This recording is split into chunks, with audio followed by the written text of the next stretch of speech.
మన హాస్పిటల్ ఇంపీరియల్లో చేయించాము. ఎలా ఉంది? బాగుందా? అవును, నేను చూస్తాను, మేము ఇబ్బంది లేదు. ఇప్పుడు మన అందులోనే చేయించాం కదా ఇంపీరియల్. ఎంత అమౌంట్ అది?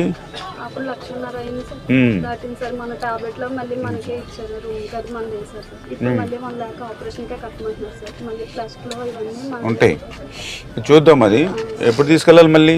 బుధవారం. సార్ నాకు ముందు రోజు మాట్లాడండి, ఒకసారి మాట్లాడతాను నేను. ఒకవేళ ఏమంటే ముందే ఉంటే మనం ఏదైనా బయట పట్టుకెళ్ళి ఫ్రీగా చేంజ్ ఉండేవాళ్ళం. సరే ఇంక ఇక్కడ చేశారు కదా, మాట్లాడేం లేదు. అది కొంచెం తగ్గించేవి కూడా చేయమని చెప్పాను. అమౌంట్ అదిని తగ్గించి చేయమని చెప్పాం. చూస్తాం, జాగ్రత్త చూసుకోండి. బుధవారం వెళ్తారు కదా హాస్పిటల్కి, ఒక రోజు ముందు నాకు ఫోన్ చేయండి. ఫోన్ చేస్తే మా వాళ్ళు ఫాలోఅప్ చేస్తారు మీకు, నేను మాట్లాడతాను. వీళ్ళేమో హాస్పిటల్ బుధవారం వెళ్తారు, మంగళవారం కాంట్రాక్ట్